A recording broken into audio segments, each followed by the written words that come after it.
Well, time for another Sheriff Sit Down presented by our great friends at Our Community Credit Union. I'm in the office here of Mason County Sheriff Ryan Spurling. How are you? Great. Good to see you, Jeff. Feeling better after the plunge this past weekend? What a great event. Wasn't that fun? It was so great, and it's the 15th year the Hood Canal Lions have put this up and put it on for Mason County Emergency Services. There's about 6 organizations, including the chaplain and the dive team and the fire halls that are there helping to make sure people are safe too. And every year it gets bigger and better. I think just goes to show the level of commitment the community has to public safety. And I know you're welcomed, with open arms when you're out at your different lunches around the community and people see you out and about. It's just a great testament to that. And it's nice too to know that people feel an ownership in Mason County about protecting the county as a whole. Well, community safety isn't to be abdicated just to law enforcement because there's not enough of us, right? That would be military. It's called policing by consent, and that means we have to have a relationship with our communities and be interacting, and there has to be trust there as well.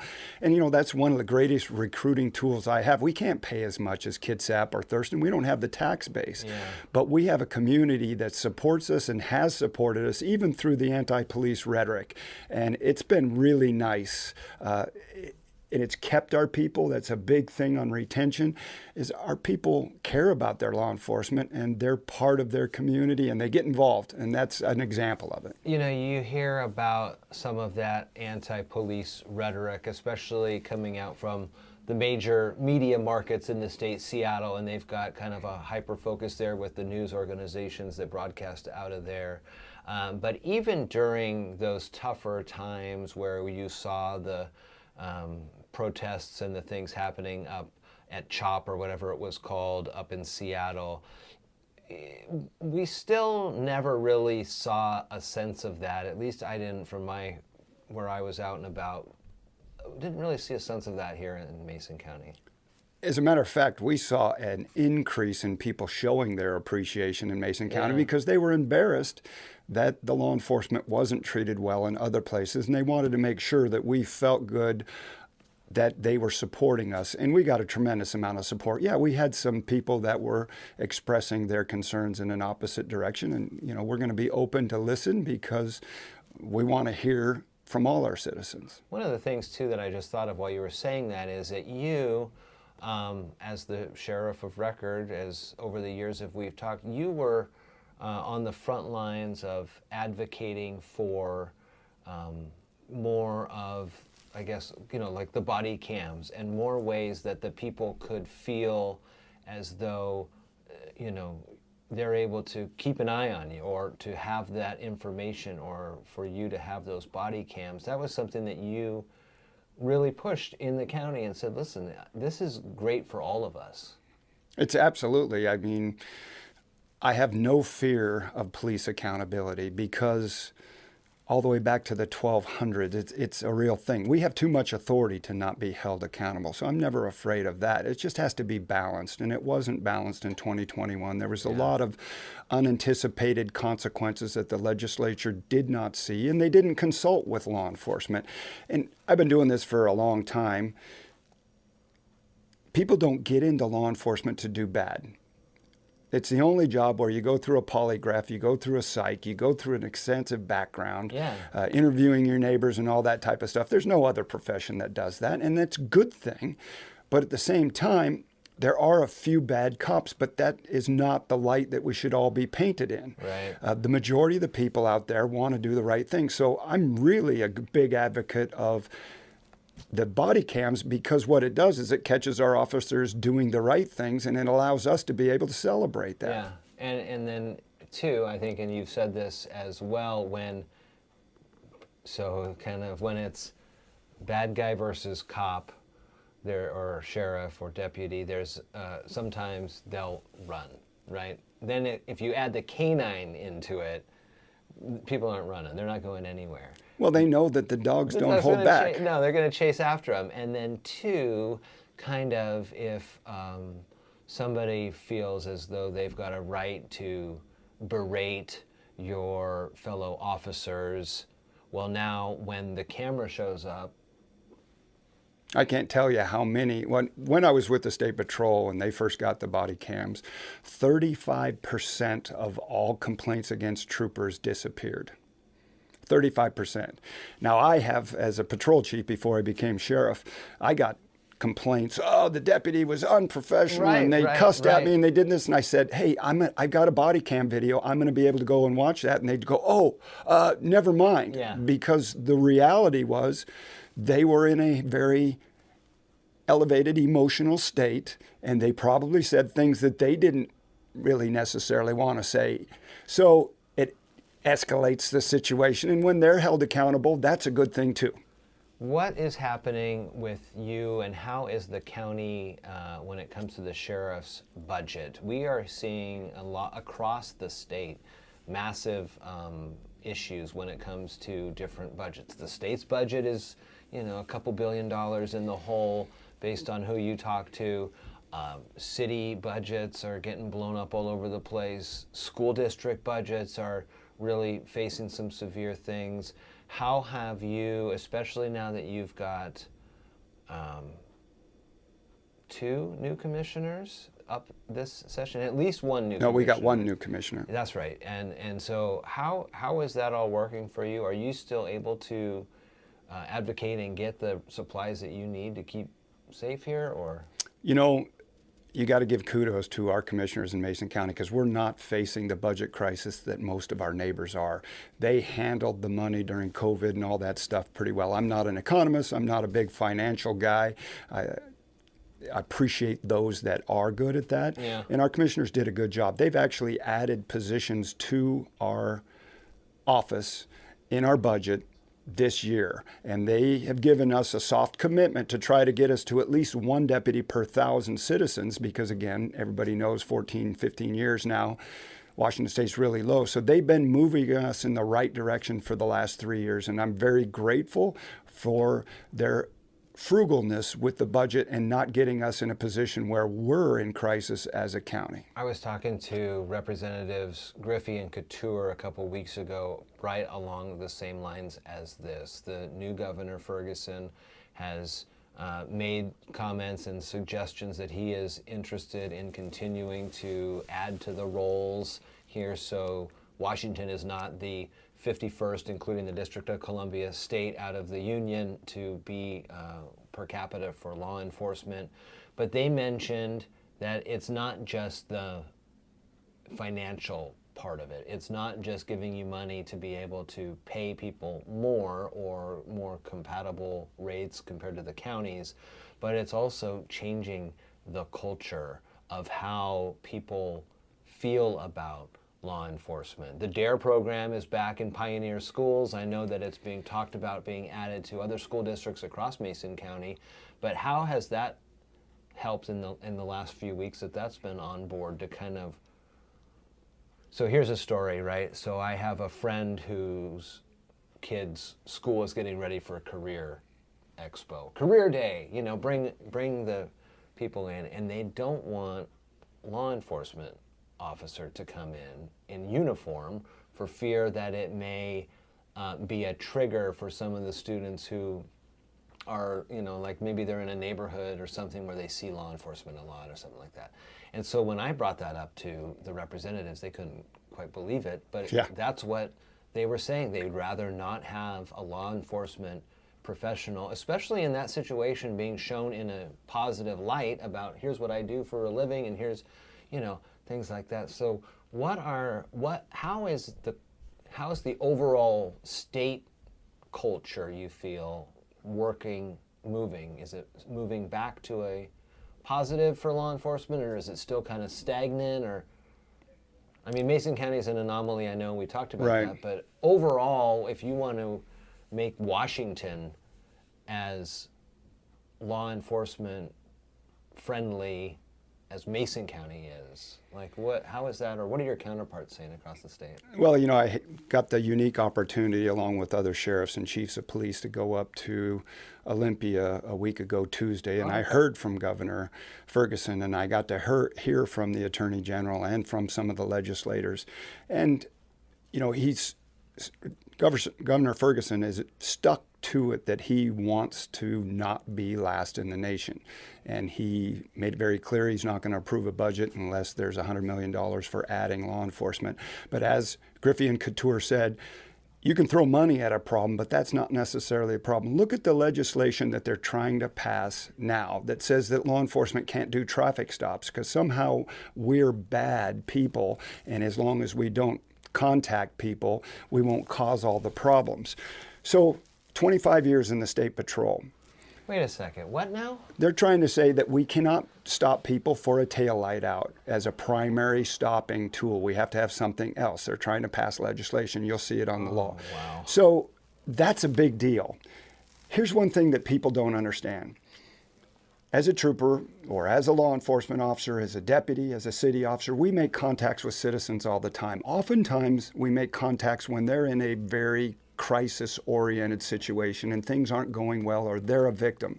When we do a traffic stop, we're letting them know, we're educating them, you have a tail light out. Most of the traffic stops are just positive, good contacts with our citizens. And a lot of times that's their only opportunity to have a law enforcement officer contact. Yeah. And it's a great opportunity for us to educate. And we don't have to write them a ticket over every little thing, but we help them know. If you're driving down the road with one headlight out, and then your other headlight goes out, now where are you at? You're in a real dangerous situation, so we let them know. Could we write them a ticket? Yeah, but not very many officers do. The other piece that you don't understand is people who commit crimes drive. Every single day across the state of Washington, from basic equipment violations, we end up making arrests of people who have committed murders, domestic violences, all these different things because criminals that have committed crimes drive.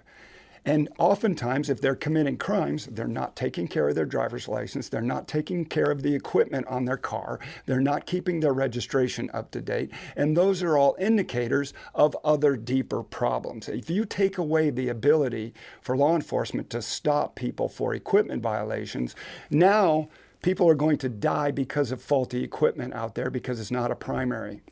Second of all, we're going to have less opportunities to have positive contacts with the community and help them. One of the things I always did is said, hey, do you have any questions for me? Are you lost? Do you need any assistance? And I can't tell you how many times people just wanted to talk or tell me how to get here or ask for the area because they're not from the area.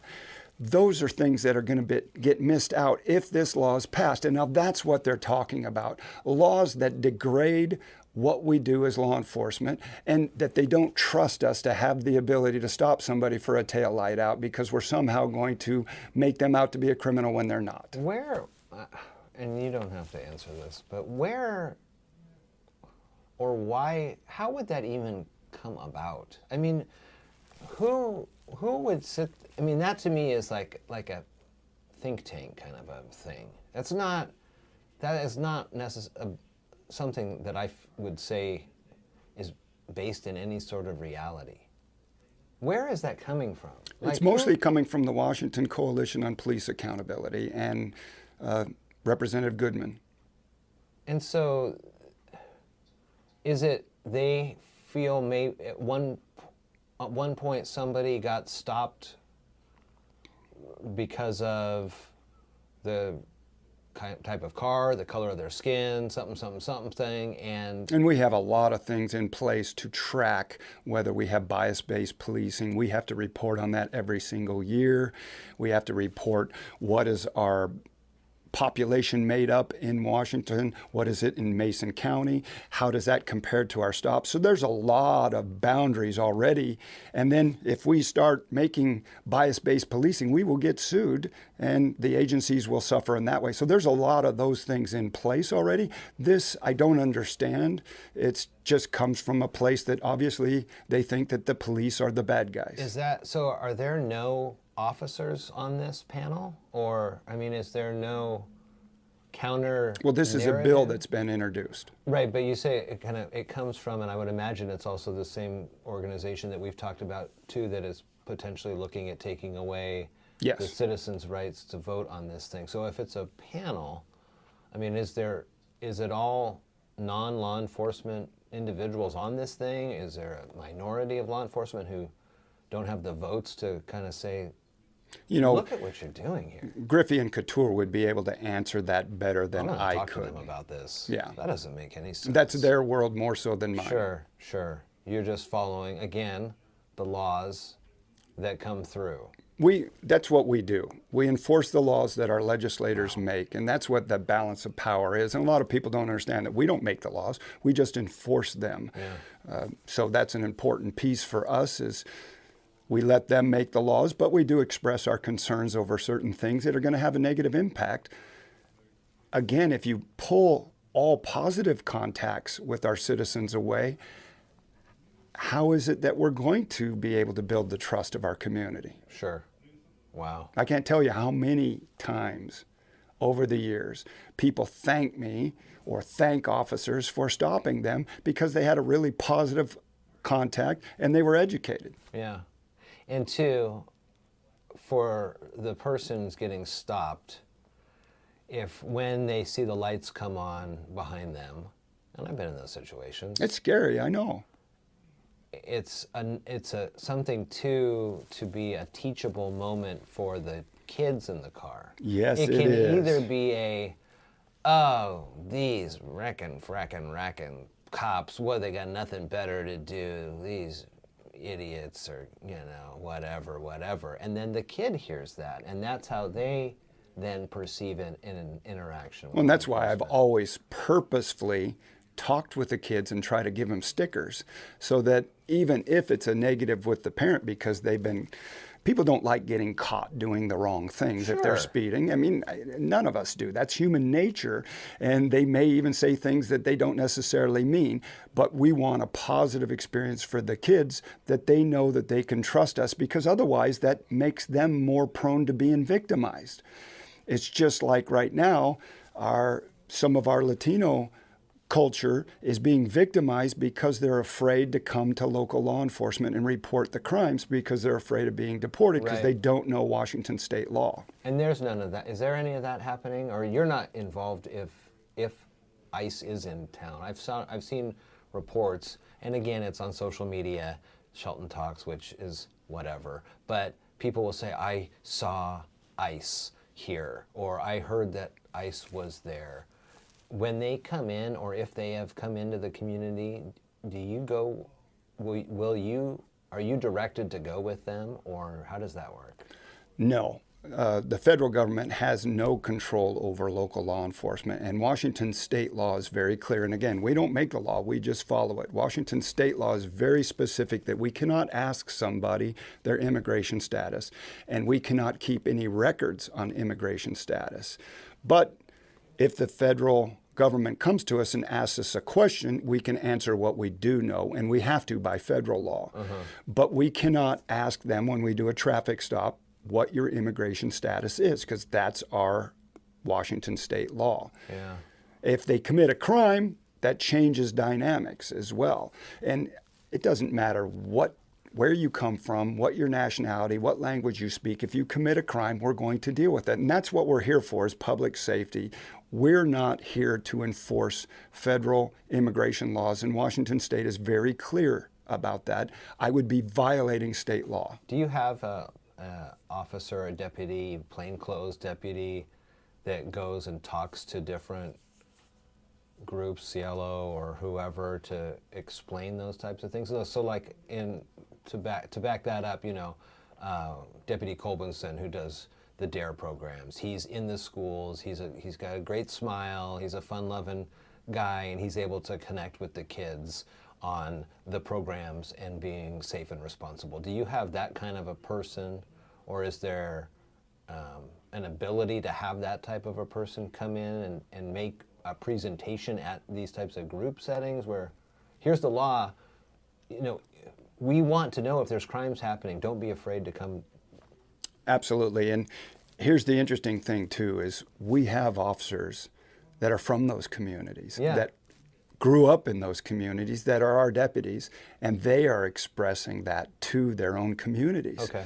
And that's probably the best way to get it out. But the city just recently had an individual who ran because he was afraid of being deported, and he now committed a felony when he really didn't need to, and he Sure. probably would have had no, and people were endangered. So we don't want that to happen, and we don't want people to be afraid to report that they've been victimized, because we're not allowed to ask them their immigration status in Washington State. That is the law, the RCWs that we have to follow. And then we also follow the federal law that says if ICE comes and asks us a question, we will give them the information we have, but Washington State doesn't allow us to keep records or even ask, so it limits that. Yeah, I bet. Interesting. Well, I think we'll have more of these conversations as they move forward. If you ever have any questions, of course, for Sheriff here or the Sheriff's Office, you can always email me. I'll put the links in that. These conversations are brought to you by our great friends at Our Community Credit Union, who are big supporters of law enforcement, and not only the sheriffs, but the state, but the city of Shelton and the other areas that they have. They're supporters of our branches. community. Yeah, they are. They Yeah. got in this. They got in the plunge this weekend. Yes, they did. They had a whole team. It was cold for sure. Next year's Polar Plunge will be on Valentine's Day, February 14th, 2026. So we'll be out knocking on doors, raising money again for these great organizations in Mason County. Sheriff Spurling, good to see you. Hey, good to see you. Thank you for what you do. And, Thank you. you hosting those events. Oh, they're Everybody fun. loves to see you. It's just, I was disappointed you didn't get in the water Well, this year. I got all the equipment. I know, and you're the busy. gear. No, one of these days I'll get back in for sure.